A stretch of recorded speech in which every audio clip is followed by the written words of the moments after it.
At precisely 10:17 a.m. on a Tuesday, Otis Carter set aside his mop and entered Sterling Corp's executive boardroom unannounced. Laughter erupted as the all-white leadership team spotted the 68-year-old black janitor in their sacred space. "Lost. Your way, old man?" Ryan Sterling sneered, his Harvard MBA and family name a shield for his embezzlement schemes. "Not at all," Otis replied, sliding a document across the table. The laughter died as they read it, official proof that this invisible man they'd degraded for decades was actually the majority shareholder. While they'd seen only a janitor, Otis had been watching, documenting, and waiting for this perfect moment. His engineering degree from Howard had gathered dust, but his ownership papers hadn't. Now, as 400 employees faced layoffs, Otis Carter would finally reclaim his company from those who never bothered to see the man behind the mop. Just before we get back to it, I'd love to know where you're watching from today. And if you're enjoying these stories, make sure you're subscribed because tomorrow's special episode is one you definitely don't want to miss. The hallways of Sterling Corp gleamed under the fluorescent lights as Otis Carter pushed his cleaning cart through the empty corridors at 5:30 a.m. His weathered hands gripped the handle with practiced ease, the calluses telling stories of decades of hard work. At 68, his movements were slower than they once were, but no less precise. The company wouldn't officially come to life for another 2 hours, but Otis preferred the quiet of dawn. It gave him time to think, to observe, to remember. He paused outside the executive suites, fishing out his ring of keys. The polished brass nameplate on the nearest door read, "Ryan Sterling, CEO." Otis allowed himself a slight smile as he unlocked the door and slipped inside. The office was immaculate, with floor-to-ceiling windows offering a breathtaking view of the city skyline. Otis emptied the trash can, careful not to disturb the meticulously arranged papers on the mahogany desk. As he worked, his eyes drifted to a framed photograph on the wall, a much younger Ryan standing beside his father, Thomas Sterling. Thomas had his arm around Ryan's shoulder, both men beaming with pride at the ribbon-cutting ceremony of Sterling Corp's first headquarters. What the photograph didn't show was the third person who had been standing just out of frame that day. Otis dusted the frame with particular care, his reflection ghosting over the glass surface. He remembered that day well, the day Thomas had promised him the world. The day before everything changed. The sound of approaching footsteps pulled Otis from his reverie.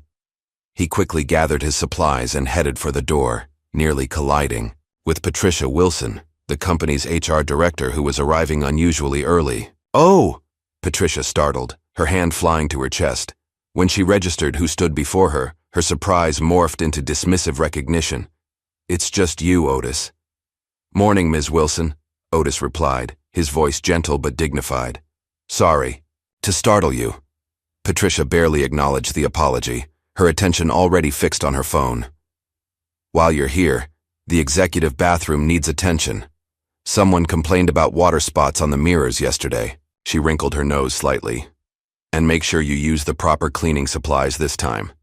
The smell was off last week." Otis nodded, swallowing the response that rose to his throat. "Yes, ma'am."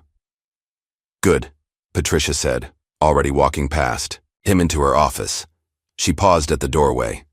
"And Otis, the cleaning closet on the third floor still smells like you've been eating your lunch in there. The executives have commented on it. Find somewhere else, please." The door closed behind her, and Otis stood alone in the hallway, his expression unchanged save for a slight tightening around his eyes. The third-floor closet was indeed where he took his lunch breaks, the only space in the building where he could sit in private for 30 minutes. The building had a cafeteria, of course, but the last time Otis had tried to eat there, Ryan Sterling himself had made a comment about keeping the help separate from the talent. Otis pushed his cart toward the executive bathroom, his shoulders straight despite the weight they carried. 20 minutes later, he was polishing the last mirror when the bathroom door swung open, and two young executives walked in, deep in conversation. "I'm telling you, Brad, the old man has lost his touch," the taller of the two was saying. "Last quarter's numbers were abysmal, and now he's talking about cutting another 15% of the workforce. Lower-level employees only, I assume," Brad replied, straightening his tie in the mirror Otis had just cleaned, seemingly oblivious to the janitor's presence. Naturally. Can't cut the decision-makers, the first man laughed. He finally noticed Otis and lowered his voice slightly, though not enough. Speaking of which, how old do you think this one is? Shouldn't there be an age limit on pushing a mop? Brad snickered, glancing at Otis's reflection. Maybe he can't afford to retire, or maybe he just loves the smell of bleach and cleaning up after his betters. He raised his voice. Isn't that right, old-timer? Otis kept his eyes down, focusing on wringing out his cloth in the sink. Bathroom's all clean, gentlemen, he said quietly, gathering his supplies. Thank God for small mercies, the first executive muttered. At least they still know how to follow orders. As Otis moved toward the door, Brad stepped slightly into his path, forcing Otis to sidestep around him. Hey, while you're at it, someone spilled coffee in the conference room. Be a good boy and take care of that, would you? The condescension in the young man's voice was unmistakable, the boy sliding from his lips with practiced ease despite Otis being old enough to be his grandfather. Yes, sir, Otis replied, his voice steady even as something hardened in his chest. Right away. Throughout the morning, similar interactions played out across the building. A female executive held her nose dramatically as he passed, whispering loudly to her colleague about that smell. Two managers abruptly stopped their conversation when Otis entered their office to vacuum, watching him with suspicious eyes as if he might steal something, if not closely monitored. An intern nearly knocked over Otis's cart, then had the audacity to snap, "Watch where you put that thing," before continuing down the hall. Each slight was small on its own, a drop in a lifetime's ocean of indignities, but together, they formed the daily current against which Otis had swum for decades. By lunchtime, Otis retreated to his small sanctuary, the third-floor cleaning closet that Patricia had complained about. He pulled a small folding stool from behind the shelves of supplies and sat down heavily, his knees creaking in protest. From a worn leather lunch bag, he extracted a simple sandwich and a thermos of coffee. As he ate in the dim light of the closet, surrounded by the smell of industrial cleaners, his mind drifted back to a different time. He'd been young then, barely 30, working as a janitor for a much smaller company, the fledgling startup that Thomas Sterling had built from nothing. Thomas had been different from his son. He'd known Otis's name, asked about his family, treated him like a human being. There had been that night, the night the company nearly collapsed. Otis had been working late, emptying trash cans while Thomas sat alone in his office, head in his hands, surrounded by bills and final notices. Otis had brought him a cup of coffee, and somehow they'd started talking. Otis had mentioned the savings he'd scraped together over the years, planning to open his own small business someday. You know what, Otis? Thomas had said, eyes suddenly alight with an idea. I'd rather have one honest partner than 10 wealthy sharks. The memory dissolved as the closet door suddenly opened, flooding the small space with harsh fluorescent light. Ryan Sterling stood in the doorway, his expensive suit a stark contrast to the utilitarian setting. So this is where you hide, Ryan said, his nose wrinkling at the smell. Did Patricia not speak to you about this? We've had complaints. Otis quickly stood tucking away the remains of his meal. Sorry, Mr. Sterling, I was just finishing. Ryan's eyes narrowed as he took in the small stool, the lunch bag. Is this some kind of living arrangement I should know about? Because I'm pretty sure that would violate about a dozen health codes. No, sir, Otis replied, feeling a flush of embarrassment despite himself. Just my lunch break. Well, take it elsewhere, Ryan said dismissively. Preferably outside the building. This isn't a homeless shelter. His eyes flicked over Otis's worn uniform, though I can see how you might be confused about that. Before Otis could respond, Ryan's attention shifted to his phone, which had begun to ring. I need to take this. Make sure this closet is emptied of your personal effects by the end of the day. He walked away without waiting for a response, already engaged in his call.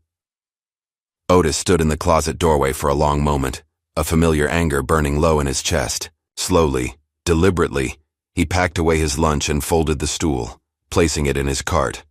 But instead of continuing his rounds, He wheeled the cart to the employee locker room in the basement. The room was deserted at this hour. Otis approached. His locker, an old dented metal box in the far corner. He spun the combination lock with practiced fingers and opened the door. Inside, hanging neatly, was a spare uniform. Below it sat a battered leather briefcase that looked out of place. Among the humble surroundings, Otis carefully removed the briefcase and placed it on the nearby bench. The brass latches had long since lost their shine, but they opened smoothly at his touch.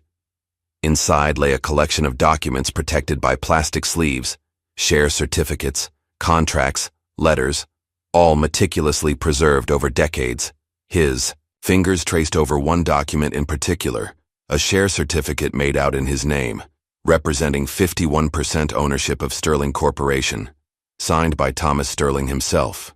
Next to it lay a handwritten letter, the paper yellowed with age but the words still clear. Otis, my friend.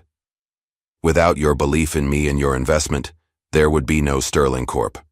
I know you want to remain in the background for now, and I'll respect that wish, but never forget, this company is as much yours as it is mine. When the time comes, these shares will speak for you. The time had never seemed right to reveal the truth.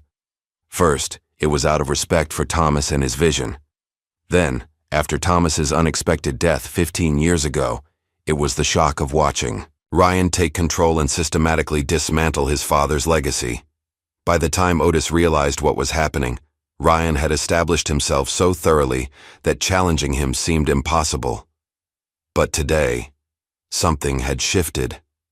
Perhaps it was the accumulation of small indignities. Perhaps it was overhearing the executives discussing another round of layoffs that would devastate the lower-level employees who had given years to the company.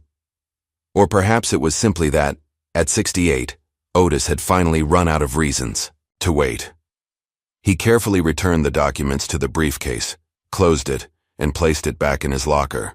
Not today, but soon. The reckoning that had been decades in the making was finally approaching.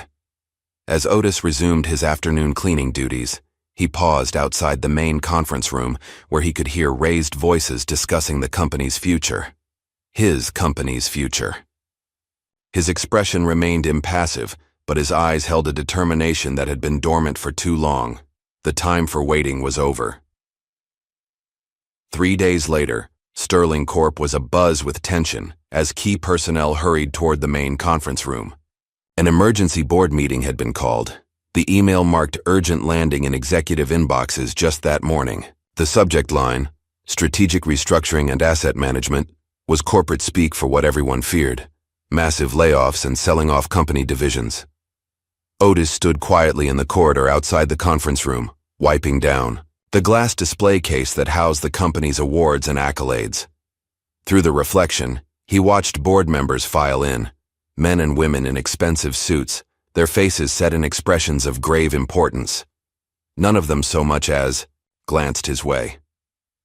Ryan Sterling was the last to arrive, flanked by his CFO, Walter Price, and his loyal right-hand man, Logan Matthews. Ryan's stride was confident, almost arrogant, as he swept past Otis without acknowledgement. "Is everyone here?" Ryan's voice carried through the still-open door. "Close that, will you?" he directed at his assistant, pointing to the door. "We don't need the maintenance staff eavesdropping on company business." The door closed with a soft click, but not before Otis caught the dismissive wave of Ryan's hand in his direction. Otis continued polishing the display case, his movements deliberate as he positioned himself near the air vent, a spot he knew from experience carried sound from the conference room into the hallway. Inside, Ryan stood at the head of the long, mahogany table, surveying the gathered board members with the practiced confidence of a man who believed himself untouchable. "Thank you all for coming on such short notice," Ryan began, his voice carrying clearly through the vent. "As you know, our last quarter was challenging. Our profit margins have shrunk to unacceptable levels, and shareholders are demanding action." Walter Price, a thin man with wire-rimmed glasses, distributed folders to everyone present. "The numbers don't lie," he said, his voice thin and reedy. "We're looking at a 15% drop in revenue compared to last year's projections. Which is why," Ryan continued, "I've assembled a comprehensive restructuring plan. He tapped his folder for emphasis. Page 3 outlines the first phase, a strategic workforce reduction of 20% across all departments. A murmur of concern rippled through the room. 20%? Questioned Martha Donovan, one of the longest-serving board members. That's nearly 400 employees, Ryan. 387, to be precise, Walter interjected. Primarily from lower and mid-level positions where redundancies can be eliminated without impacting core operations. Outside, Otis's hand stilled on the glass. 387 people, people with families, mortgages, dreams, people who had given years, sometimes decades, to Sterling Corp. His company. Back inside, Ryan was already moving on. Phase 2 involves liquidating underperforming assets. The Research and Development Division hasn't produced a marketable innovation in 18 months. We'll retain a skeleton crew for appearance's sake, but essentially we're shutting it down. But R&D was your father's pride and joy, Martha protested. Thomas believed innovation was the heart of Sterling Corp. Ryan's laugh was short and devoid of humor. My father also believed in paying the janitor more than market rate because he seemed like a good soul. Sentimentality doesn't keep shareholders happy, Martha. Laughter rippled around the table at Ryan's comment. Logan Matthews leaned forward, his expression serious despite the laughter. We've also identified some irregular accounting practices that need addressing. Walter has been working with me to clean things up. Walter shifted uncomfortably in his seat. Yes, well, there have been some creative bookkeeping measures implemented over the years. Nothing illegal, of course, he added hastily, but perhaps not entirely transparent to shareholders. The point is, Ryan cut in, these changes need to happen immediately. The first round of terminations begins next week, followed by the asset liquidation. I've already spoken with our PR team about managing the optics. From his position by the air vent, Otis could hear every word. His hands, which had maintained their steady rhythm on the display glass, finally stilled completely. This wasn't just a cost-cutting measure. This was the systematic dismantling of everything Thomas Sterling had built. Everything Otis had helped build. Inside the conference room, the discussion continued, with board members raising concerns only to have Ryan smoothly dismiss them. The conversation shifted to logistics. Who would handle the terminations? How? Severance would be structured. Which assets would be sold first? The cleaning staff can be reduced by half, Ryan was saying. We'll contract with an outside service for the heavy work. Cheaper, and we won't have to worry about benefits. Speaking of which, Walter interjected, there's that old janitor.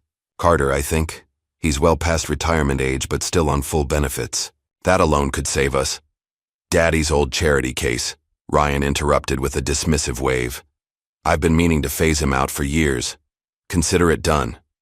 More laughter followed, punctuated by a comment from Logan. Maybe we should keep him around. He doesn't miss much. Might be good to have eyes and ears on the ground floor. What? The old black janitor, someone else chimed in. I doubt he understands half of what he overhears. Probably just happy to have a job at his age. The casual cruelty of the remark hung in the air for a moment before the conversation moved on. Outside, Otis felt a familiar weight settle in his chest, the weight of being seen but not truly seen, heard but not listened to, present but somehow invisible. A younger employee, Jake Wilson from the accounting department, approached the conference room, files in hand. He slowed as he noticed Otis standing by the display case. They've been in there a while, Jake commented, nodding toward the closed door. Word is they're planning major cuts. Otis nodded, carefully folding his polishing cloth. Seems that way. Jake hesitated, then lowered his voice. I've seen some strange numbers coming across my desk lately. Transfers to accounts I can't trace. Invoices for services we never received. He shook his head. Something's not right. But when I tried to bring it up with my supervisor, he shut me down hard. Before Otis could respond, the conference room door opened, and Logan Matthews stepped out. His eyes narrowed at the sight of Jake talking to Otis. Wilson. Logan's voice was sharp. Don't you have work to do? Yes, sir, Jake replied quickly. I was just bringing these reports for the meeting. Give them here, Logan commanded, extending his hand. As Jake passed over the files, Logan added, "And in the future, remember that fraternizing with the maintenance staff during work hours is discouraged. We pay you to crunch numbers, not make friends." Jake flushed with embarrassment but held his ground. Mr. Carter was just helping me with a spill near the display case. Logan's gaze swept over both men, clearly disbelieving but unwilling to prolong the interaction. "Fine, get back to your desk." He turned to Otis. "And you, the executive restrooms need attention. Someone was sick in there earlier." "Right away, sir," Otis replied, his voice betraying none of the anger that flashed in his eyes. As Logan returned to the conference room with Jake's files, the young accountant lingered just long enough to whisper, "They don't even know your first name, do they? Just the janitor or the old black guy." "It's not right." Otis gave Jake a small, appreciative nod before gathering his cleaning supplies. "Some people only see what they expect to see, Mr. Wilson." Throughout the rest of the afternoon, Otis went about his duties with his usual quiet efficiency, but his mind was elsewhere. He found himself pausing outside the records room on the 4th floor, a room he rarely had cause to enter. After a moment's hesitation, he used his master key to slip inside. The records room was dimly lit and filled with filing cabinets containing documents too sensitive or too old to be fully digitized. Otis moved carefully between the rows, scanning the labels until he found what he was looking for. Executive Compensation and Benefits, 2010-2020. He didn't have much time. Drawing on decades of knowledge about the building's security routines, he quickly located and pulled several folders, laying them open on a small side table. His eyes scanned the pages rapidly, looking for confirmation of his suspicions. There it was. Evidence of systematic financial manipulation. Executive bonuses that far exceeded approved amounts. Funds diverted from employee pension accounts. Falsified board minutes authorizing actions that had never been properly voted on. The door to the records room suddenly opened, and Otis froze. But it was only the night security guard making his rounds. "Oh, Mr. Carter," the guard said, surprised. "Didn't expect anyone to be in here this late." "Just doing some deep cleaning, Jim," Otis replied smoothly, casually standing to block the guard's view of the open folders. "Haven't gotten to this room in a while." The guard nodded, uninterested. "Well, don't work too late. Building's pretty much empty now." After the guard left, Otis carefully photographed several key documents with his old flip phone before returning everything exactly as he had found it. As he exited the records room, his mind was made up. The briefcase in his locker contained his nuclear option, but these new documents provided the context that would make his case irrefutable. The next morning, Otis arrived at Sterling Corp earlier than usual. He headed straight to his locker and retrieved the leather briefcase, its weight both familiar and momentous in his hands. Today was the day decades in the making. He changed from his janitor's uniform into the only suit he owned, purchased years ago for his daughter's wedding. It was slightly outdated and a bit loose on his frame, but it was clean and dignified. He combed his gray hair neatly and straightened his tie, looking at his reflection in the small mirror inside his locker door. For a moment, he barely recognized himself, not because of the suit, but because of the fire in his eyes, a determination that had been banked for too long. The face that looked back at him wasn't that of a passive janitor, but of an owner about to reclaim what was rightfully. At precisely 10 a.m., Otis knew the board would reconvene to finalize the details of their strategic restructuring. He made his way to the conference room floor, briefcase in hand, his heart pounding but his resolve unwavering. Outside the conference room, Ryan's assistant looked up in surprise as Otis approached, clearly not recognizing him at first without his uniform. "Sir, can I help you?" she asked, her confusion evident. "The board is in a private meeting right now." "I know," Otis replied simply. "They're expecting me." Before she could protest, Otis stepped past her and opened the conference room door. The conversation inside abruptly halted as all heads turned toward the interruption. Ryan Sterling, mid-sentence, stared in confusion. "What the—" Recognition dawned on his face, followed quickly by annoyance. "Carter," What are you doing, and why are you dressed like that? The room erupted in snickers and confused murmurs. Is that the janitor? Someone whispered loudly. What's he wearing? Is that suit from the 90s? Another board member remarked, prompting more laughter. Logan Matthews rose from his seat, moving toward Otis with a threatening posture. This is a closed meeting. You need to leave immediately. Otis stood his ground, his dignity intact despite the mockery. I'm afraid I can't do that, Mr. Matthews. You see, I have something important to contribute to this discussion about the future of Sterling Corporation. Ryan's face contorted with a mixture of disbelief and amusement. You? Contribute? He laughed, looking around the table to ensure others joined in. Look, Carter, I don't know what you think you overheard, but this is a board meeting, not a janitorial review. If you're worried about your job, take it up with HR after we're done here. The laughter grew louder, more confident. One executive mimicked pushing a mop, while another made a crude joke about Otis being lost on his way to the custodial closet. Is this some kind of protest? Walter Price asked nervously, because security can be here in 30 seconds.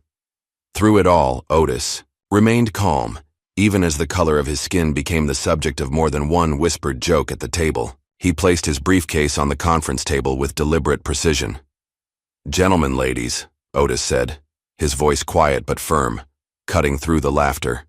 I'm not here as a janitor today. I'm here as the majority shareholder of Sterling Corporation. The laughter died abruptly, replaced by confused silence. Ryan recovered first, his face reddening with anger. That's absurd. This little stunt will cost you your job. Logan, call security. Before you do that, Otis replied, opening his briefcase to reveal the neatly organized documents within, I suggest you take a look at these. He removed the share certificate, the original, not a copy, and placed it in the center of the table for all to see. The Sterling Corp logo at the top was an earlier version, and Thomas Sterling's signature at the bottom was unmistakable.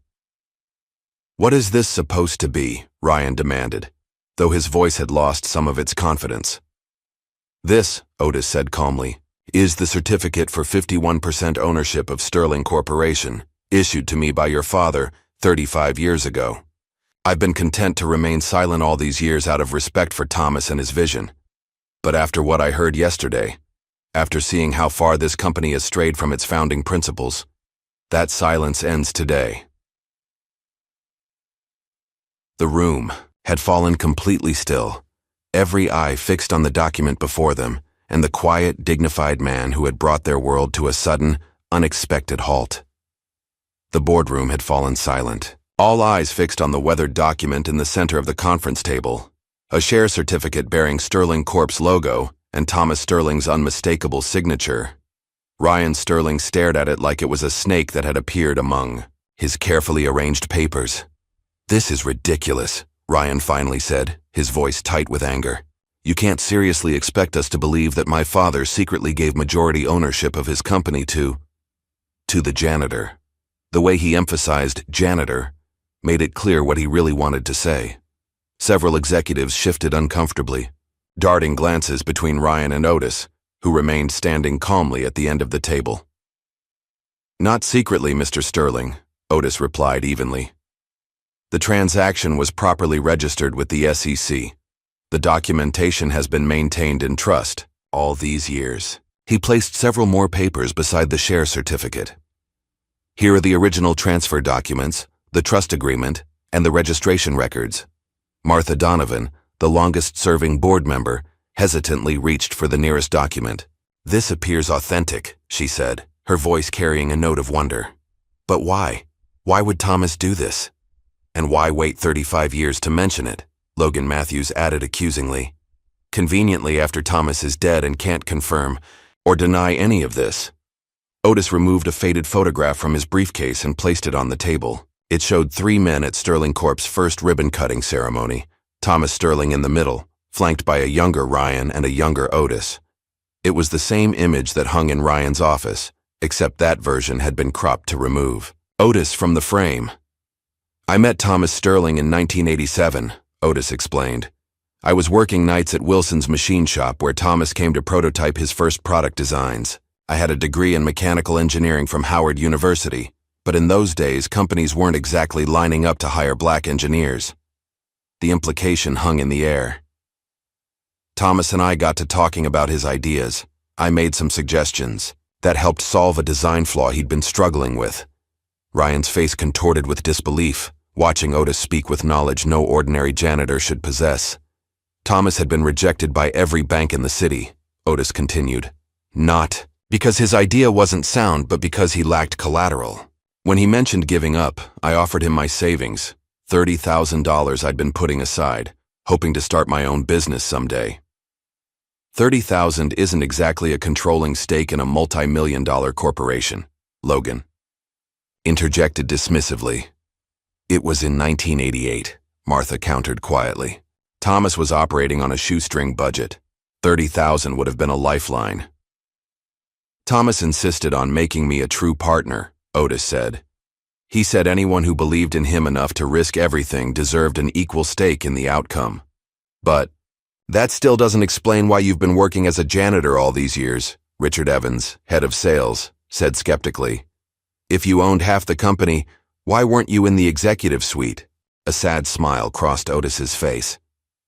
America in 1988 wasn't ready for a technology company co-founded by a black man. We both knew that. Investors would shy away, partners would hesitate, doors would close. So we agreed that Thomas would be the public face of Sterling Corp, while I would remain in the background. As the janitor? Ryan scoffed. That's quite a background position. I needed a job at the company, a way to stay connected, to watch over my investment.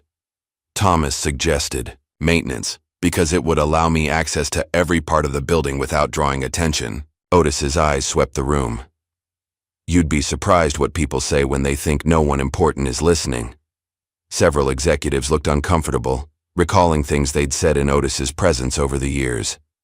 When Thomas died, Otis continued, I considered stepping forward. But you were his son, and I wanted to give you the chance to continue his legacy. I kept hoping you would grow into the kind of leader he believed you could be. The disappointment in his voice was palpable. Instead, I've watched you systematically dismantle everything your father built. The culture of innovation, the respect for every employee, the commitment to integrity. Ryan slammed his hand on the table. This is absurd. You're trying to tell us my father secretly gave control of his company to the black janitor, and you both decided to keep it hidden for decades? Do you realize how insane that sounds? Watch your tone, Ryan, Martha warned softly. My tone? Ryan laughed incredulously.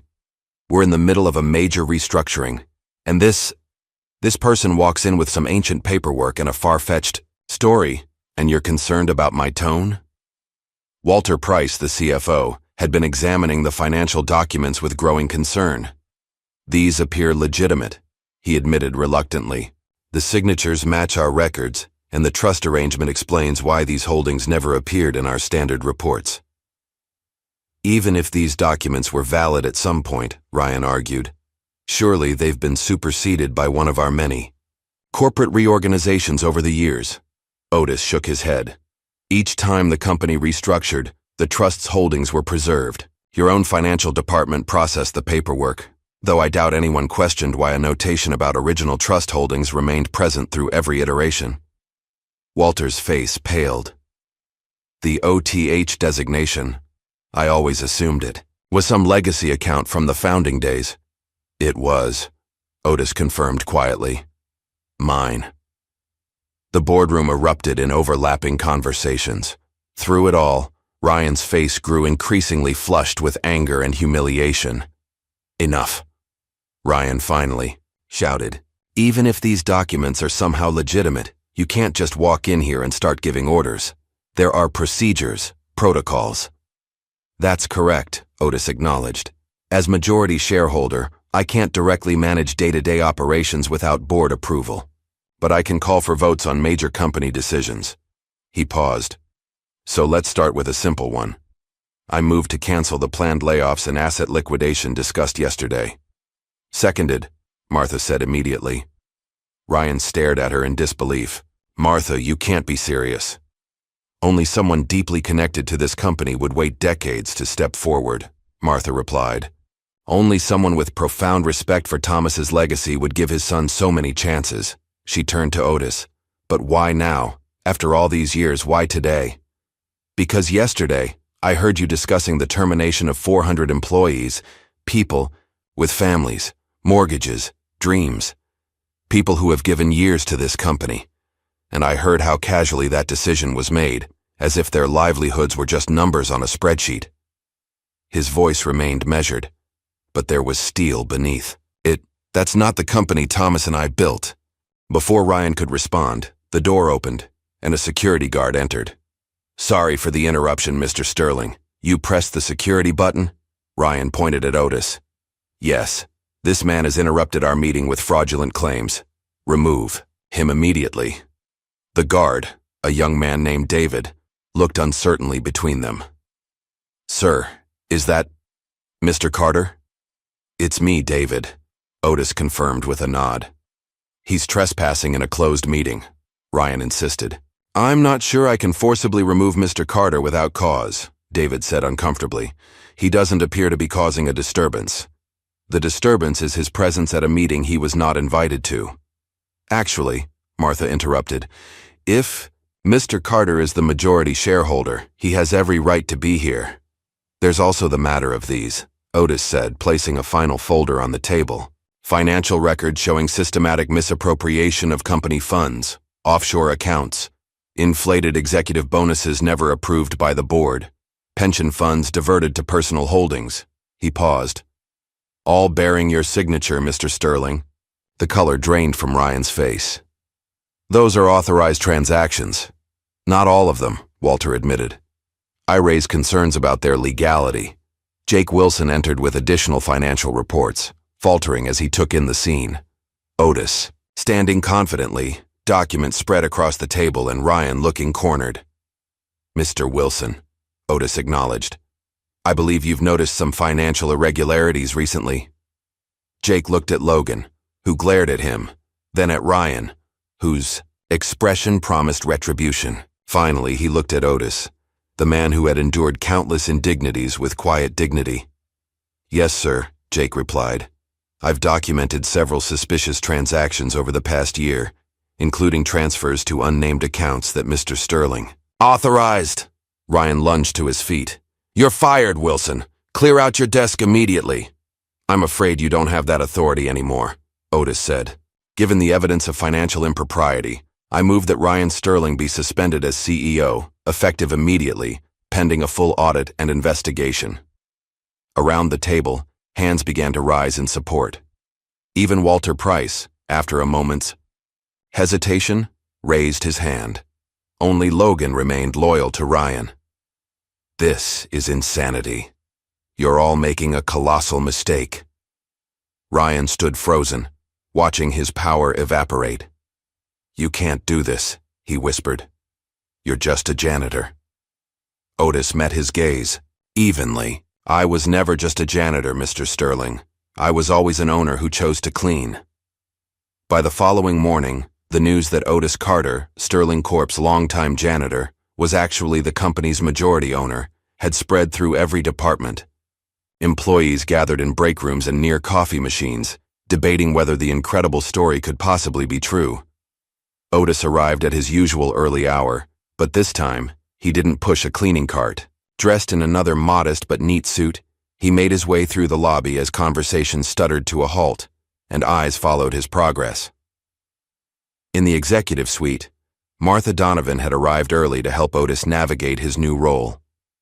We've called an all-staff meeting for 10 a.m., she informed Otis as he entered what had been Ryan's office. People are confused and anxious. They need to hear directly from you. Otis nodded, looking around the opulent office with its panoramic views. This seems excessive, he commented. Martha smiled. It was designed to intimidate. Ryan believed the CEO's office should make visitors feel small. That's not my style, Otis replied, but it will do for now. We have more important matters to address. The door burst open, and Ryan Sterling stormed in, followed by Logan Matthews and two men in expensive suits. Making yourself comfortable, I see, Ryan said with disdain. Mr. Sterling, Otis acknowledged calmly. I didn't expect to see you here today. Did you think I'd just disappear? That I'd abandon the company my father built? Your father and I built, Otis corrected gently. And no, I didn't expect you to disappear. Just to respect the board's decision, Ryan gestured to the men behind him. Allow me to introduce Charles Bartlett and James Wilson from Bartlett and Wilson Legal. They filed an emergency injunction this morning contesting your ownership claim. We have serious concerns about the legitimacy of documents that have suddenly appeared after 3 decades, the older lawyer said. The court has granted a temporary stay pending investigation. Martha reached for her phone. I'm calling our corporate counsel. No need, the second lawyer interjected. We've already spoken with them. Otis accepted their business card. I understand you're doing your job, gentlemen, but my ownership is properly documented and has been legally maintained since the company's founding. A janitor as majority shareholder? Ryan scoffed. The courts will see through this farce in minutes. My occupation has no bearing on my legal rights, Otis replied evenly. Though if you'd like to make this about my work as a janitor, I'm comfortable with that discussion. I've spent decades watching this company from ground level, understanding its operations in ways you never bothered to. Ryan's face darkened.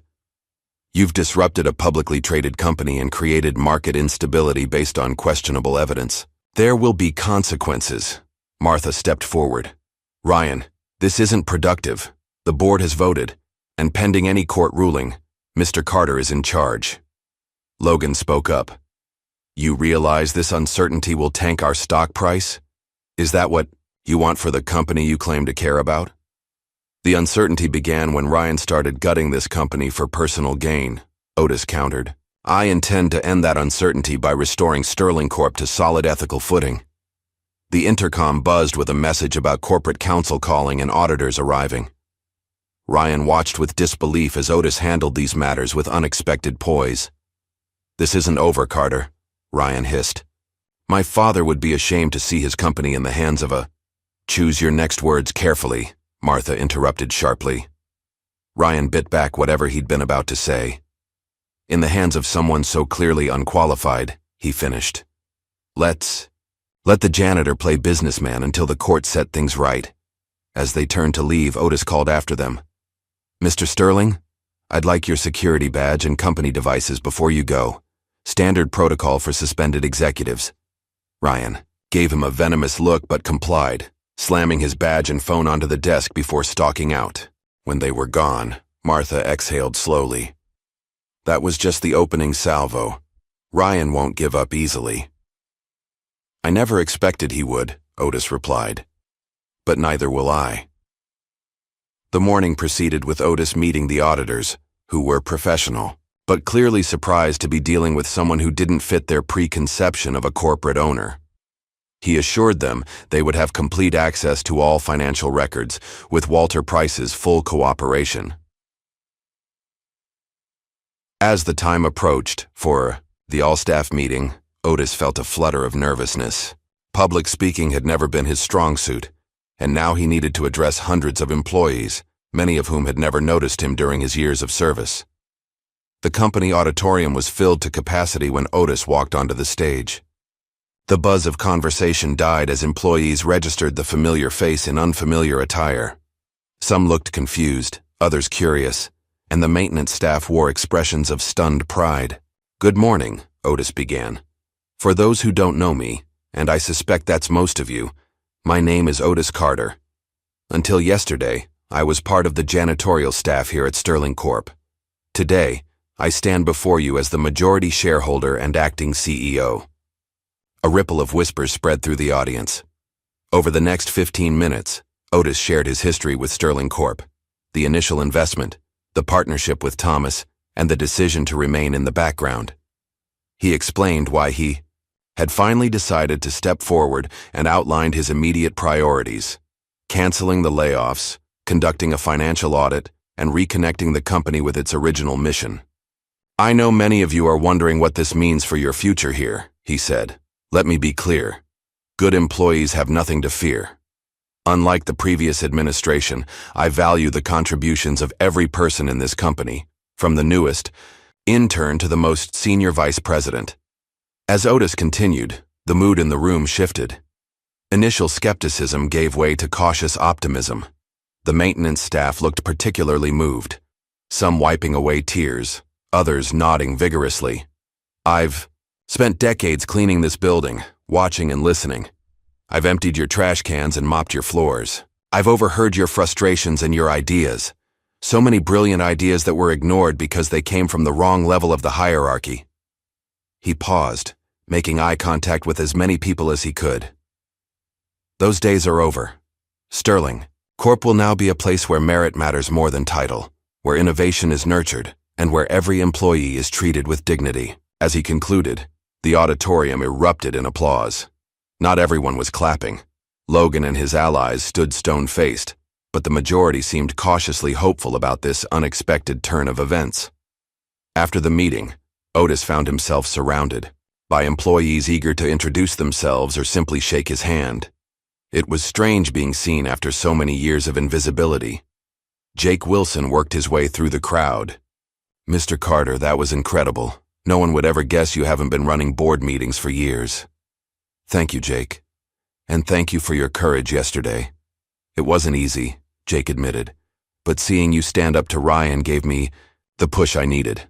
He lowered his voice. "You should know. Ryan's trying to rally support among key clients and investors. Logan's been making calls all morning." Before Otis could respond, a commotion near the entrance caught their attention. Ryan Sterling had returned, accompanied by several important-looking individuals. "Major investors," Jake explained. "Ryan must be trying to pressure the board through shareholder concerns." Martha appeared at Otis's side. "Ryan's brought Theodore Hamilton and the Westridge Investment Group. They control about 15% of outstanding shares and are demanding an emergency meeting." Otis took a deep breath. "Then let's not keep them waiting." As he moved toward the confrontation, employees parted to watch. The power struggle was now playing out in public, with the company's future hanging in the balance. "There he is, the janitor who thinks he can run a multi-million-dollar corporation," Ryan announced loudly. "Mr. Hamilton, I believe you had questions about his qualifications?" Theodore Hamilton, silver-haired and cold-eyed, assessed Otis with undisguised skepticism. "Mr. Carter, what makes you think you're qualified to lead this company? Do you have any business experience whatsoever?" The question was designed to embarrass, but Otis had spent decades being underestimated. He'd earned advanced degrees through night school and had studied the company's operations from every angle. "Mr. Hamilton, I understand your concerns," Otis replied calmly. "So let me ask you this. Under Ryan Sterling's leadership, how has your investment performed over the past 5 years?" Hamilton blinked. "Below expectations," he admitted reluctantly. "And are you aware that during that same period, executive compensation increased by 47%, while average employee salaries rose only 2%, or that the R&D budget was cut by 30%? Otis continued with firm confidence. "I may have been a janitor, Mr. Hamilton, but I've had a front-row seat to every decision that has shaped this company. I know its strengths, weaknesses, and untapped potential better than anyone. And unlike some, my interest isn't in short-term gains that hollow out the company's future." "Pretty words," Ryan interjected. "But business isn't about sentiment. It's about results. Our stock is already down 7% this morning. How low does it need to go before you realize this experiment is a failure?" Otis didn't flinch. "The market reacts to news, Mr. Sterling, but it ultimately rewards value, integrity, and sustainable growth, all qualities that have been in short supply under your leadership." He addressed the wider audience. "The stock price will fluctuate in the short term. That's expected. But I'm not focused on tomorrow's stock ticker. I'm focused on where Sterling Corp will be in 5 years, in 10 years. He turned back to the investors. "I invite you to join me in the boardroom. I'll share my vision for Sterling Corp's future and answer your questions. Once you understand the full picture, including the financial irregularities the audit will uncover, you'll agree that this transition is not just necessary, but long overdue."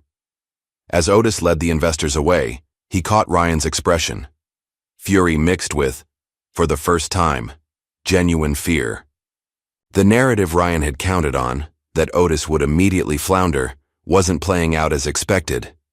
The battle for Sterling Corp was far from over. Ryan still had resources and allies. But as Otis walked through the building that he had, cleaned for decades and now led, employees nodding respectfully as he passed, he felt a quiet confidence growing. This was his company, had always been his company, and he would fight with everything he had to preserve its integrity and secure its future. The power struggle had only just begun, but the balance was already shifting. 3 days after Otis's confrontation with the investors, Sterling Corp was embroiled in full-blown corporate war. The initial shock had given way to clearly drawn battle lines dividing the company. Otis sat at the head of the conference table, reviewing preliminary findings from the auditors. Martha Donovan and Jake Wilson wore equally grim expressions as they digested the information. "The irregularities are worse than we thought," Martha said, tapping a particularly damning page. "Systematic misappropriation, falsified board approvals, offshore accounts. Ryan wasn't just enriching himself, he was stealing from the company's future." Jake nodded. The R&D cuts weren't even about boosting quarterly profits. That money was redirected to shell companies that lead back to Ryan's personal holdings. "How many people knew about this?" Otis asked. "Walter Price certainly did. His signature is on most transfers. Logan Matthews was involved in the shell companies, but most of the board seems to have been kept in the dark." The intercom buzzed. "Mr. Carter, the department heads are gathered for your meeting." "We'll be right there," Otis replied, securing the audit documents in a folder. "Let's keep these findings close for now. We need more concrete evidence before going public." As they walked toward the larger conference room, Martha updated him on the latest developments.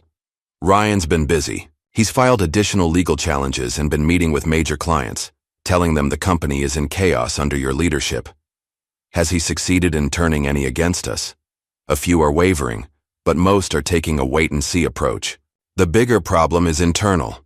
Ryan still has strong support among executives who fear change, or who might be implicated in his schemes." They entered the conference room where 15 department heads waited, the atmosphere tense with uncertainty. Otis had called this meeting to announce his restructuring plans, and everyone knew significant changes were coming. "Good morning," Otis began. "As you know, Sterling Corp is at a crossroads. The past week has revealed serious issues with how this company has been managed, but it has also shown me the incredible potential that exists when we embrace transparency and merit." He outlined his vision, a company that prioritized innovation, treated all employees with respect, and operated with integrity. Then, he moved to specifics. "Effective immediately, I'm implementing several changes. First, all executive bonuses are suspended pending completion of the audit. Second, the planned layoffs are officially canceled.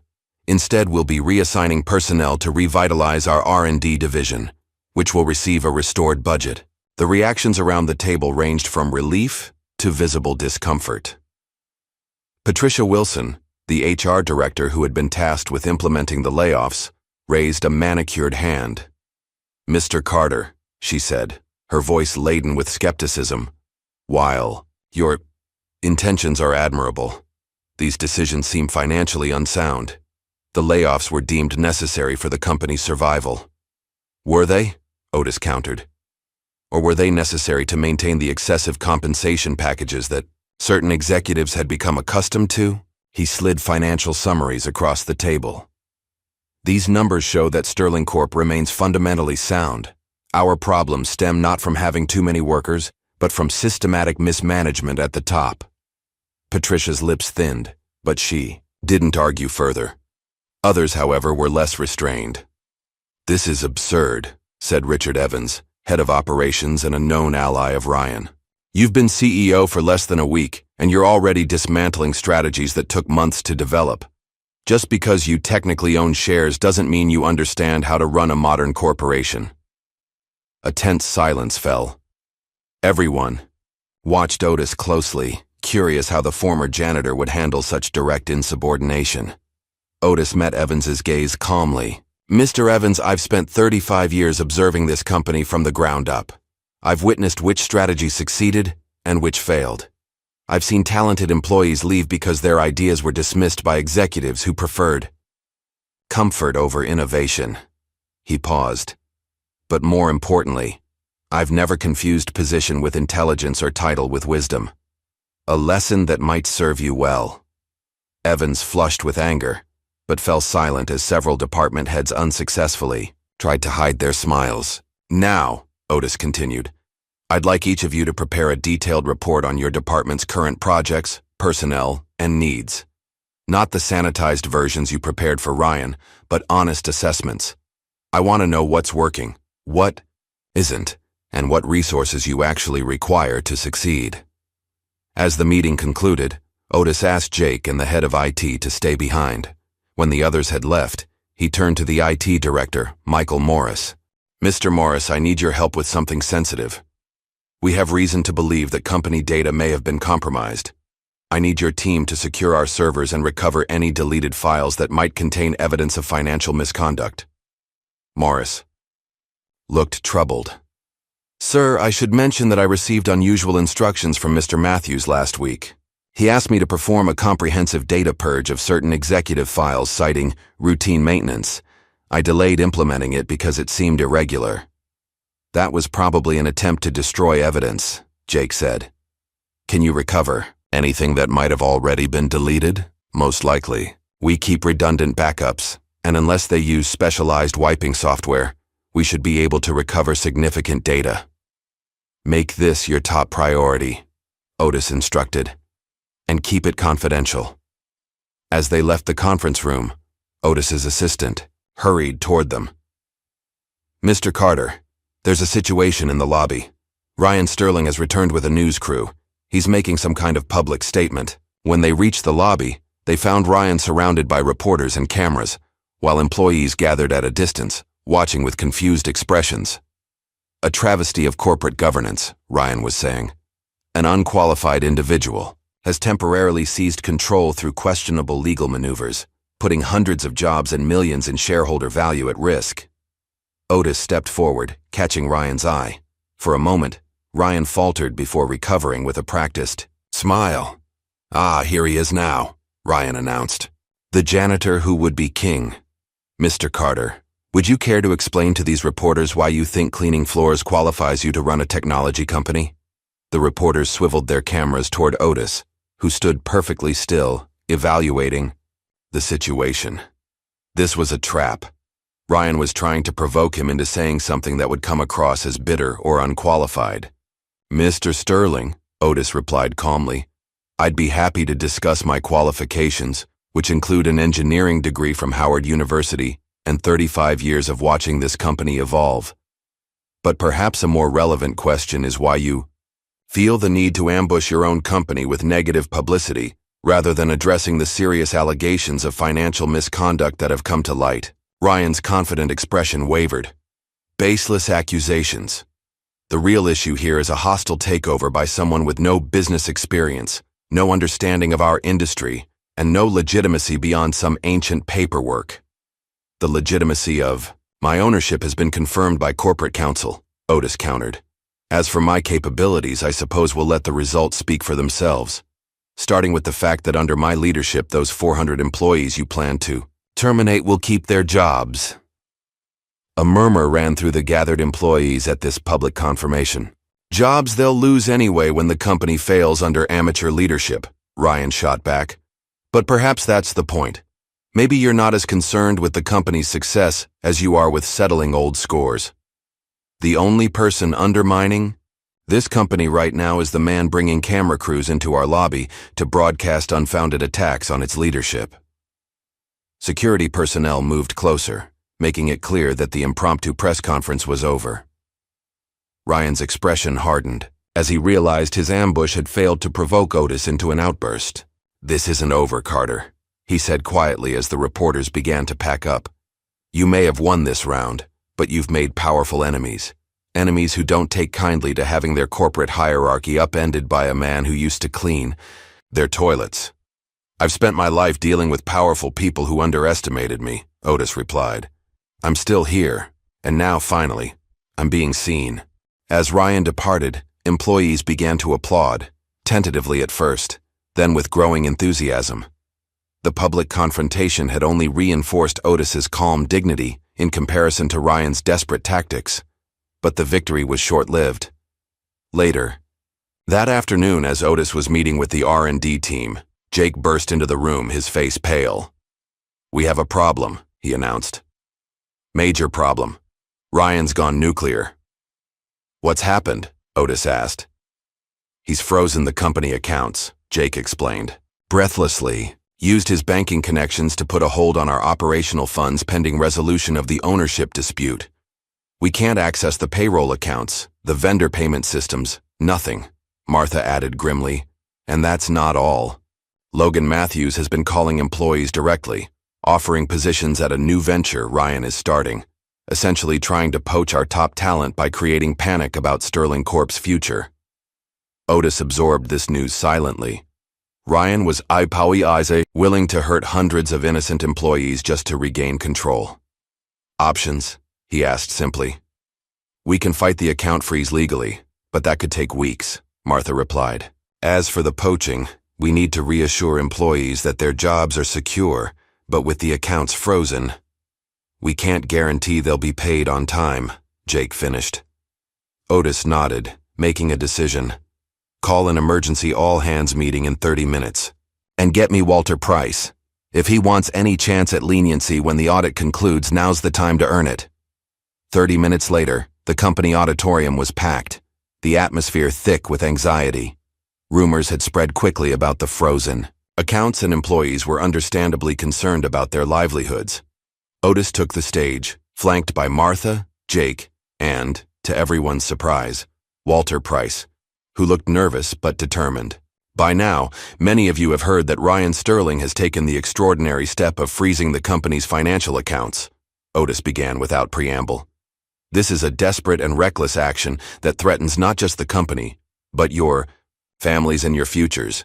I want to be completely transparent about where things stand." He outlined the situation candidly, explaining the legal steps being taken to unfreeze the accounts and the worst-case timeline they might be facing. "I know your primary concern is whether you'll receive your paychecks," Otis continued. The answer is yes. Absolutely yes. Mr. Price has been working with our banking partners to establish emergency operational accounts, and I have personally provided collateral to ensure there will be no interruption in payroll." A collective sigh of relief swept through the room. "Furthermore," Otis added, "I want to address the calls some of you may have received from Logan Matthews. He's offering what seem like lifeboats from a sinking ship. But let me be clear. Sterling Corp is not sinking. It's transforming, and those who stay, who help rebuild this company on a foundation of integrity and innovation rather than greed and exploitation, will be recognized and rewarded for their loyalty." Walter Price stepped forward, his voice uncharacteristically firm. "I've worked closely with Ryan Sterling for years, and I was complicit in much of what's now coming to light. I'm cooperating fully with the audit, because I've seen firsthand how far Ryan will go to maintain power and wealth. What he's doing now, freezing accounts that affect thousands of employees and their families, is just further proof of his disregard for anyone but himself." The auditorium was silent as employees processed this unexpected testimony from Ryan's longtime ally. As people filed out after the meeting, the mood had shifted from panic to cautious determination. Ryan's attempt to cripple the company had instead galvanized its workforce. But the war was just beginning. That evening, as Otis was preparing to leave, Jake appeared in his office doorway, his expression grim. Security just called. Someone broke into the server room. They bypassed several layers of security. "The evidence from the audit, backups are secure," Jake assured him. "But they copied files from the active servers. Given the timing, Ryan," Otis nodded, "or someone working for him, what would be his play here?" "Information warfare," Martha suggested, joining them. "Anything he could use to embarrass the company, undermine your leadership, or potentially blackmail individuals who've switched allegiance," Otis's phone rang. An unknown number. It was Ryan. Mr. Carter. His voice was smooth and confident. I hope today's little financial hiccup has given you something to think about. The only thing it's given me is further confirmation of your character, Otis replied evenly. Ryan chuckled. Character? Coming from a man who spent decades lying about his ownership? That's rich. But I'm calling to offer you a way out. A generous one, considering the circumstances. I'm listening. $15 million, Ryan proposed. Cash. Tax-free through an offshore arrangement. All you have to do is sign over your shares and disappear. You can retire comfortably, go anywhere you want. $15 million buys a lot of freedom for a man who spent his life cleaning up after others. The offer hung in the air. For a moment, Otis said nothing, letting Ryan wonder.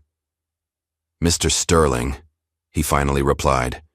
There was a time when I had nothing but a Howard engineering degree that no one would honor, and the savings I'd scraped together. I gave every dollar to your father because I believed in his vision and his character. He offered me partnership when others wouldn't even offer me dignity. Otis's voice remained steady, but there was steel beneath it. So let me be perfectly clear. There is no amount of money you could offer that would make me betray Thomas Sterling's legacy or abandon the people who work for this company. Not 15 million. Not 15 billion. You'll regret this, Ryan hissed, his composure cracking. You have no idea what's coming. On the contrary, Otis replied calmly. I know exactly what's coming. Justice. The following morning, Otis arrived to find the lobby filled with protesters, not against him, but supporting him. Employees had organized a solidarity gathering, many holding handmade signs with messages like, Stand with Otis and Ethics over Greed. People reached out to shake his hand or offer words of encouragement, a stark contrast to just a week ago, when most had barely noticed him. This is just the beginning, Jake explained as they rode the elevator. It's gone viral overnight. Janitor CEO is trending, and people are sharing their own stories of workplace discrimination and invisible workers. I never wanted this to become about me personally, Otis said. It's bigger than just you now, Jake replied. You've become a symbol. People are inspired by your story. The qualified engineer forced to work as a janitor due to discrimination, silently owning the company for decades before finally claiming your rightful place. On the executive floor, Martha was waiting, phone pressed to her ear. She ended her call as they approached. The bank freeze is working its way through the courts, she reported. More pressing is that Ryan scheduled a press conference for noon. Our sources say he's planning to release documents from the server breach. Let's prepare for the worst, Otis said. What's the most damaging information he could have obtained? There's something else you should know, Jake added. I've been working with Michael Morris all night, and we found something unexpected. In the server logs. He held up a flash drive. Whoever broke in didn't just take data, they left something behind, a hidden program designed to corrupt our databases on command, a kill switch that would have destroyed critical company data. Could have? Martha questioned. Jake smiled. Michael isolated and neutralized it before it could be activated. But more importantly, he traced it back to its source. The program was created on Logan Matthews's laptop and installed using his credentials. That's corporate sabotage, Martha breathed. A criminal offense. And we have the evidence, Jake confirmed. I think it's time we played offense rather than defense, Otis said. Get everything to our legal team immediately. Martha, contact the authorities. This goes beyond corporate politics now. Within hours, the company was buzzing with new developments. Word had leaked that federal agents were coming to investigate allegations of corporate espionage and financial crimes. Ryan's noon press conference had been mysteriously delayed, then postponed indefinitely. Shortly after 2 p.m., Otis was meeting with department heads when his assistant interrupted with an urgent message. Sir, there are federal agents in the lobby. They're asking to speak with you, and they've just arrested Logan Matthews as he tried to leave the building. In the lobby, a small crowd had gathered to watch as Logan was escorted to a waiting vehicle, hands cuffed behind his back. 2 agents approached as Otis arrived. Mr. Carter? I'm Special Agent Simmons, FBI Cybercrime Division. We'd like to ask you some questions about the evidence submitted regarding unauthorized access to your company's servers. Of course, Otis agreed. Let's talk in my office.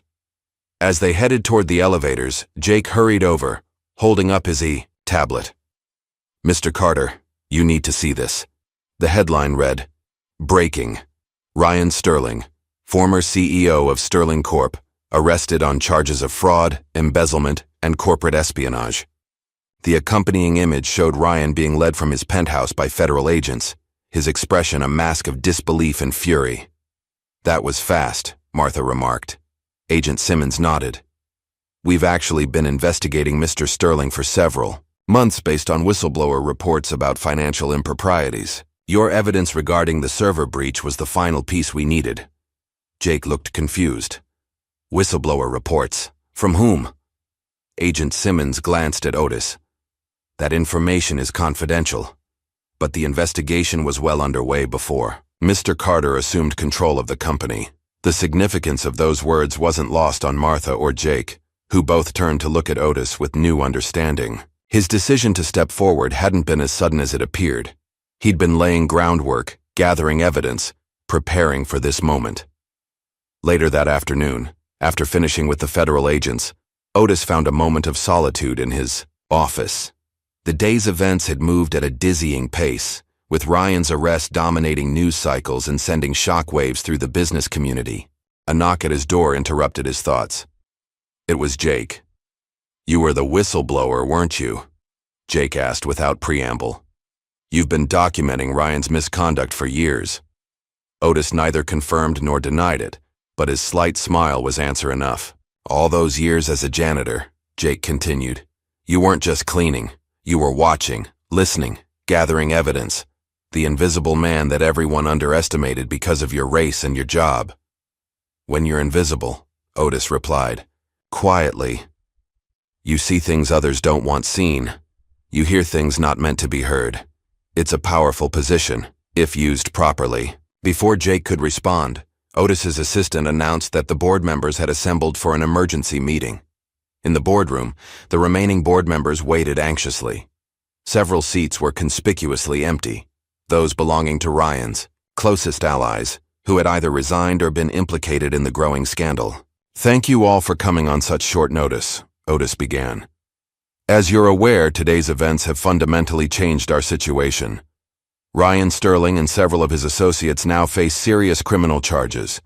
The company's reputation has taken a hit, but we have an opportunity to emerge stronger by demonstrating complete transparency and accountability. He outlined his immediate priorities: cooperating fully with authorities, implementing stronger financial controls, and beginning the process of making whole those who had been harmed by Ryan's actions, from shareholders to employees whose pension funds had been compromised. Most importantly, Otis concluded, we need to restore trust in our products, in our company, and in our leadership. It won't happen overnight, but if we commit to doing business with integrity, Sterling Corp can become the company Thomas Sterling and I always envisioned. As the meeting concluded and board members filed out, Martha remained behind, a thoughtful expression on her face. You know, she said, when you first walked into that board meeting a week ago, I thought Ryan was right, that this was some kind of mistake or scam. I couldn't imagine how the janitor I'd barely noticed could possibly be the legitimate owner of the company. Otis smiled slightly. Most people couldn't, that was the point. But now, Martha continued, I can't imagine anyone better suited to lead Sterling Corp forward. You've seen this company from every angle, known its strengths and weaknesses in ways the rest of us never could. She offered her hand. I'm proud to work with you, Mr. Carter. Otis shook her hand firmly. Thank you, Martha, and call me Otis. After all we've been through this week, I think we're beyond formalities. As evening fell, Otis found himself alone in the office that had once belonged to Ryan Sterling, and before him, Thomas Sterling. On the wall hung the photograph of Thomas and Ryan at the company's ribbon-cutting ceremony, the one that had deliberately excluded Otis from the frame. Carefully, he removed it and placed it in a drawer. In its place, he hung the complete photograph that showed all three of them, Thomas in the center, flanked by Ryan and Otis, the true founding team of Sterling Corp. It was a small act of restoration, but a symbolic one. The truth, long hidden, was finally on display for all to see. 2 months after Ryan Sterling's arrest, Sterling Corporation was still healing from the wounds of the corporate war. The initial excitement had faded, replaced by the sobering reality of rebuilding a company whose reputation and finances had been severely damaged by years of mismanagement. Otis sat in what was now simply called the CEO's office. He had removed much of Ryan's ostentatious decor, replacing it with a more practical, accessible arrangement. The wall of intimidating awards had been relocated to a company museum in the lobby, and the furniture had been swapped for pieces that encouraged conversation rather than emphasized hierarchy. There was a gentle knock at the door, and Martha entered, followed by Jake and several other executives who formed Otis's core leadership team. "The quarterly numbers are in," Martha announced, her expression carefully neutral as she distributed folders to everyone present. "It's a mixed picture." Otis opened his folder and studied the figures. Revenue was down 12% compared to the previous year, and the stock price had yet to recover from its initial plunge. However, employee retention had improved dramatically, and early indicators showed a significant uptick in productivity. "The market is still punishing us for the instability," remarked David Williams, the new CFO who had replaced Walter Price. "But the fundamentals are stronger than they appear. We've eliminated wasteful spending, redirected resources to R&D, and our employee satisfaction scores are the highest they've been in a decade." Otis nodded thoughtfully. "We always knew this would be a long road. Ryan didn't destroy this company overnight, and we won't rebuild it overnight either." He turned to Jake. "How's the new talent acquisition program coming along?" Jake, who had been promoted to Director of Strategy and Innovation, grinned with enthusiasm. "Better than expected. We've actually had an influx of applications from top-tier talent who specifically mention wanting to work for the company with the Janitor CEO. Your story has become a powerful recruitment tool, and we've rehired 12 of the employees who were wrongfully terminated under Ryan's leadership," added Patricia Wilson. The HR director had initially been skeptical of Otis, but after seeing his leadership style firsthand, she had become one of his strongest supporters. Their experience and institutional knowledge have been invaluable during this transition. Otis leaned forward, his hands clasped on the desk. "What about the pension restitution program?" "Moving forward according to plan," David confirmed. "We've identified all employees whose retirement funds were impacted by Ryan's schemes, and the first round of repayments will go out next week. It's stretching our cash reserves, but it's the right thing to do." "It is," Otis agreed firmly. "This company was built on the hard work of its employees, all of them, from the executive suite to the maintenance staff. Making them whole is our first priority." The meeting continued with updates from each department. Engineering reported promising progress on 3 new product lines that had been sidelined under Ryan's leadership. Marketing presented a campaign focused on the company's renewed commitment to innovation and integrity. Legal provided an update on the ongoing proceedings against Ryan and his associates, most of whom had agreed to plea deals in exchange for testimony.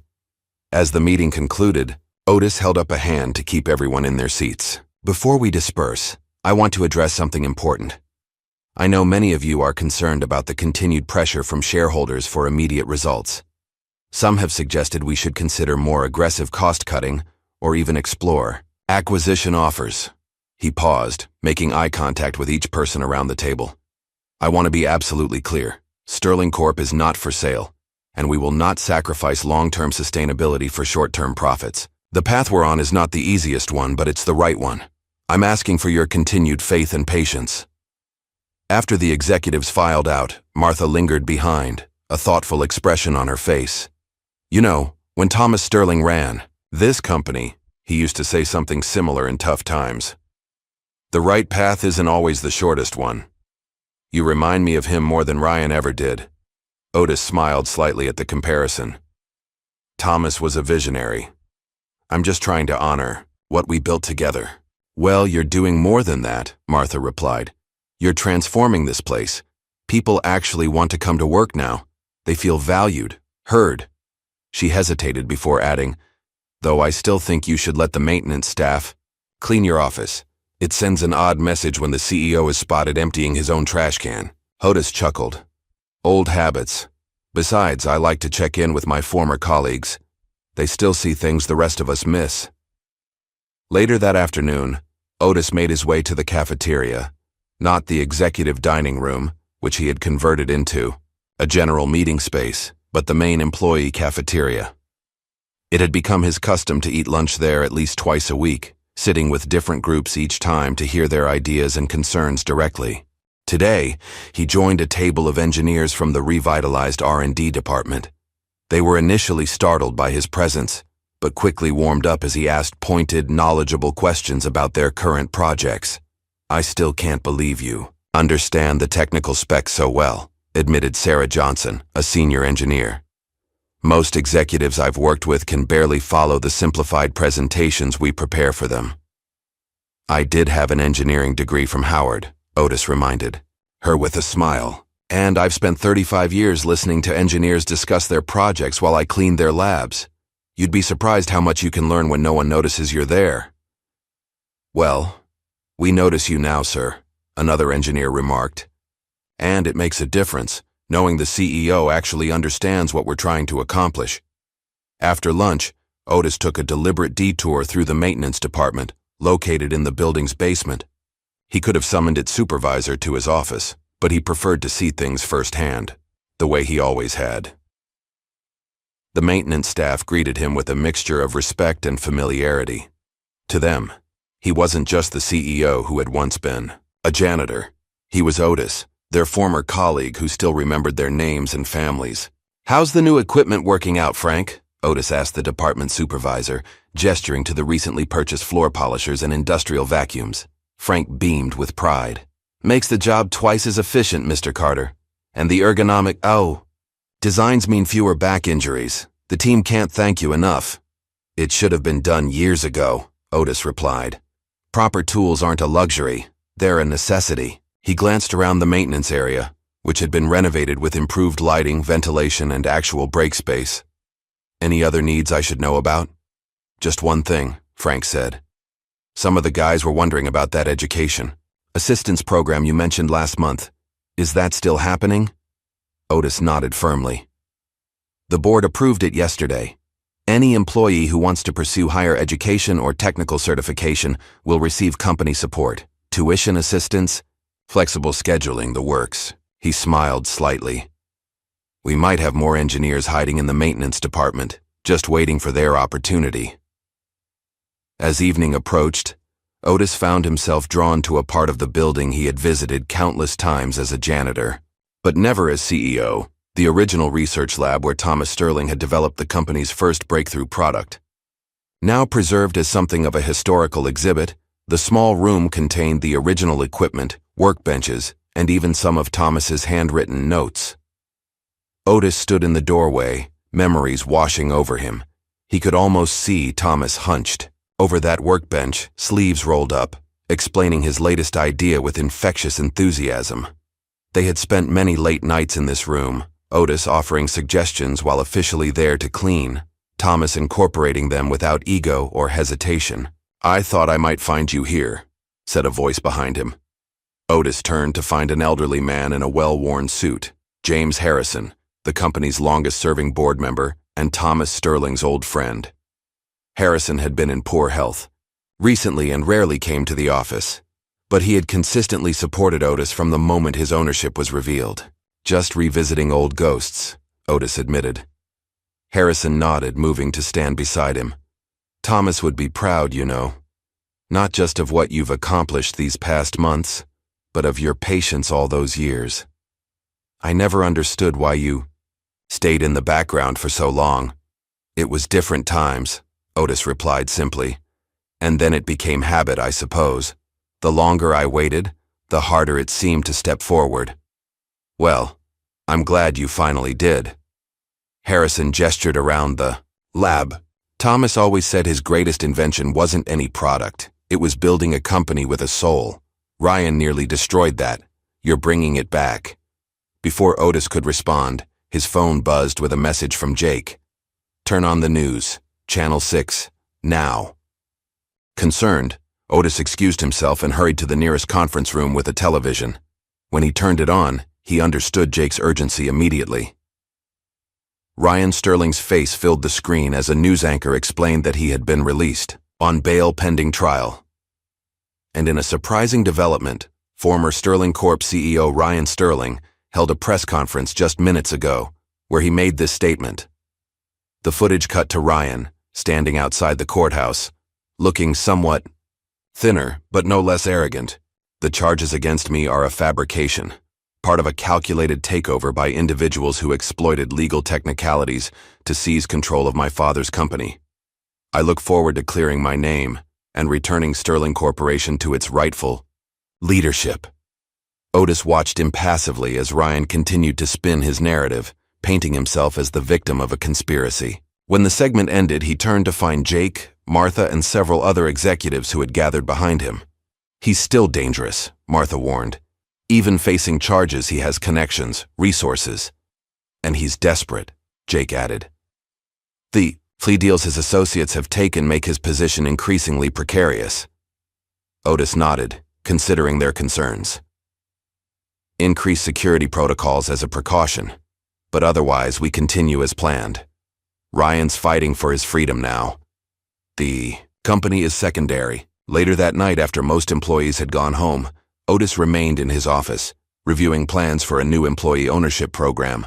The concept was ambitious, allowing every Sterling Corp employee, regardless of position, to earn company shares through a combination of tenure and performance metrics.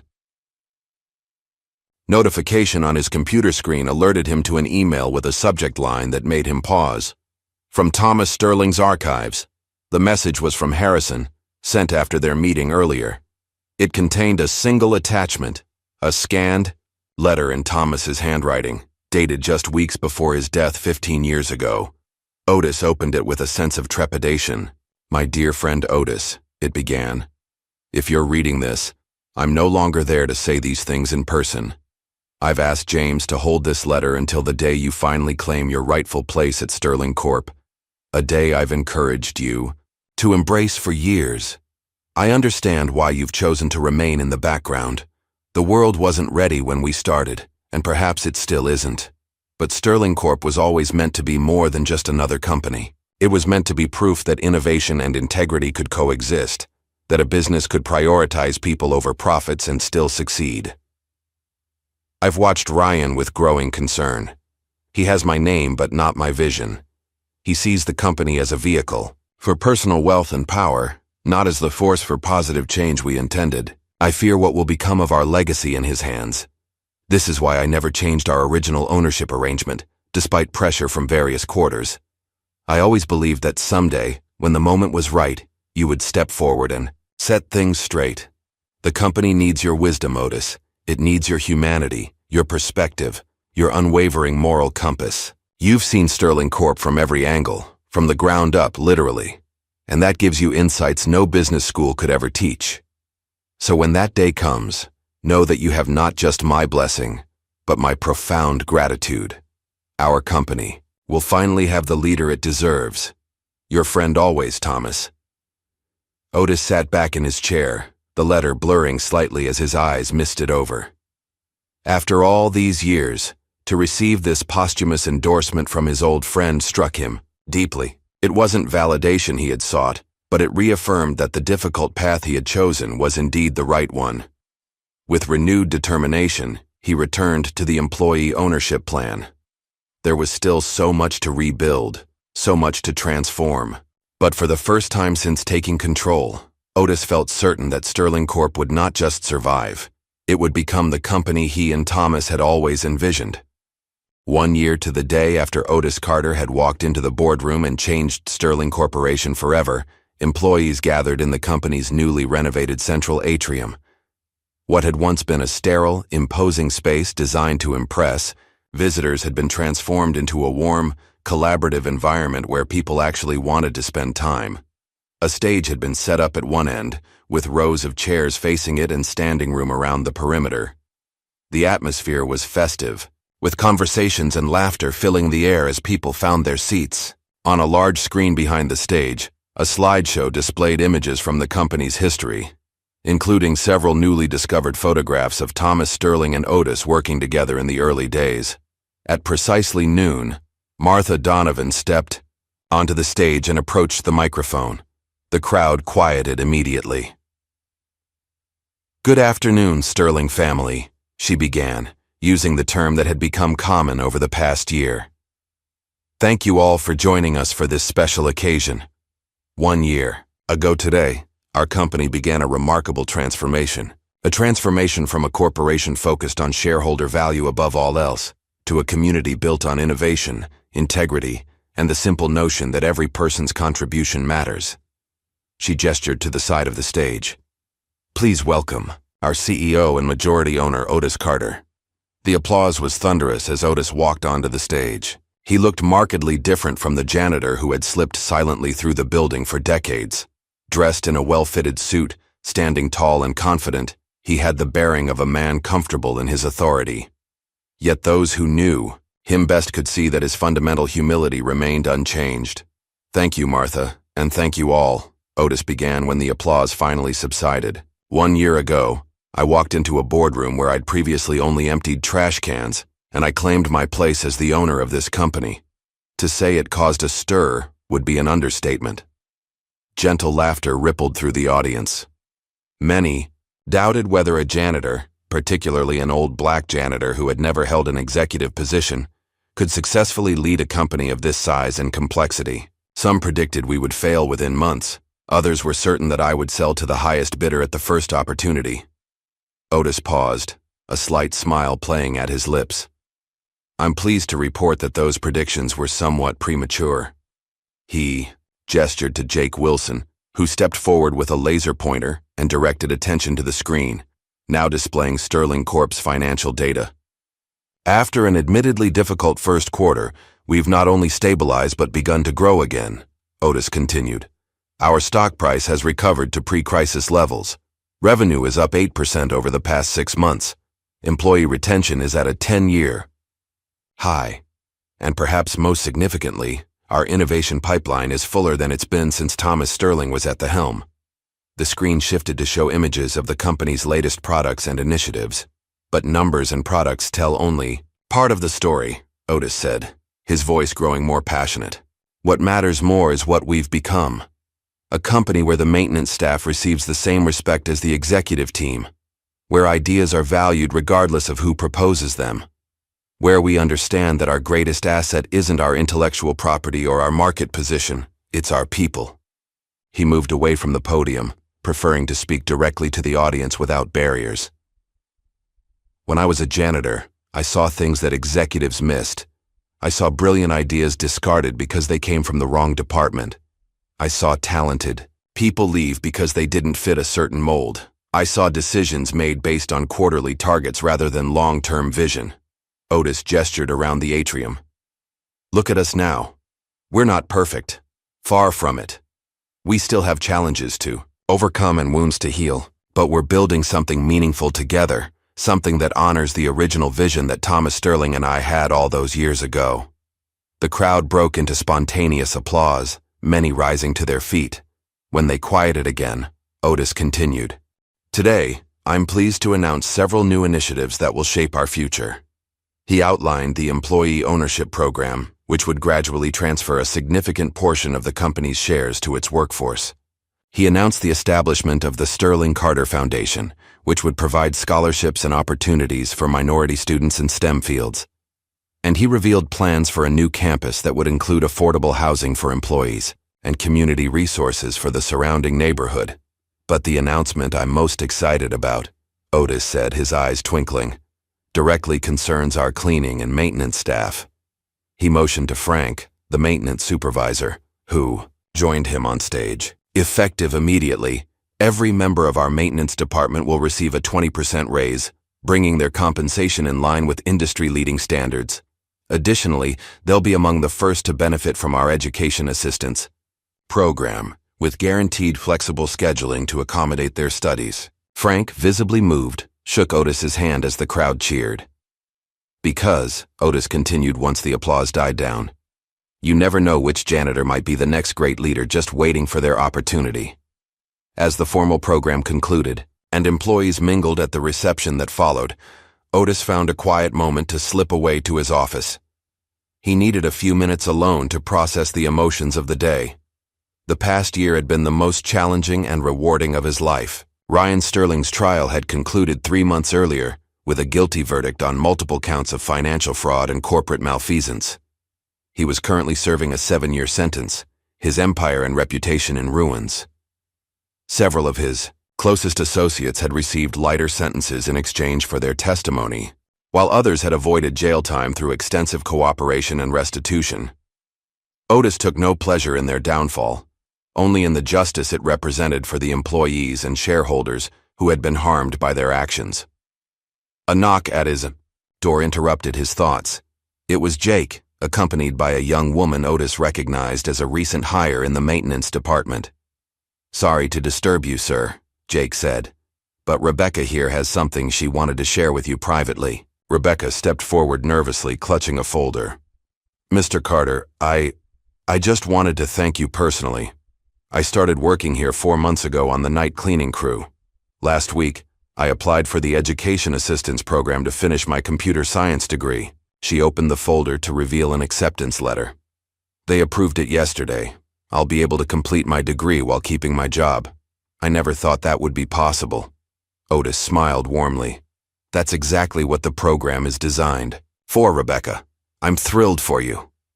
"There's more," she said, her voice gaining confidence. "I mentioned my interest in software development to my supervisor, and instead of dismissing it, he connected me with the head of engineering. I'm going to be shadowing the dev team 1 day a week while I'm in school, learning on the job." The pride in her voice struck a chord with Otis. He remembered his own youthful ambitions, how they had been thwarted by the prejudices of his time, and how different Rebecca's experience at Sterling Corp was becoming. "That's the company we're building," Otis said simply. "Where talent rises, regardless of where it starts." After Rebecca left, glowing with encouragement, Jake lingered behind. "You know, I've been meaning to ask you something. Now that the company's stable again, now that you've proven yourself beyond any doubt, have you ever thought about retiring? Enjoying the fruits of your labor?" Otis chuckled. "Retire? I spent 35 years waiting to do this job properly. I'm just getting started." Later that evening, after most employees had gone home, Otis took a solitary walk through the building, a habit he had maintained from his janitorial days. In the main lobby, he paused before a new installation, a glass display case containing his old janitor's uniform, carefully preserved and respectfully presented. Beside it, a simple plaque read, "Never judge a person's potential by their position. The most powerful voices often belong to those we fail to hear." Otis studied the uniform, the worn fabric, the faded name tag, the subtle patches and repairs that spoke of years of dignity in work others considered beneath them. Then he looked up at the modern, thriving company around him, forever transformed by the humble janitor who had finally claimed his rightful place. It wasn't about cleaning floors, he reflected.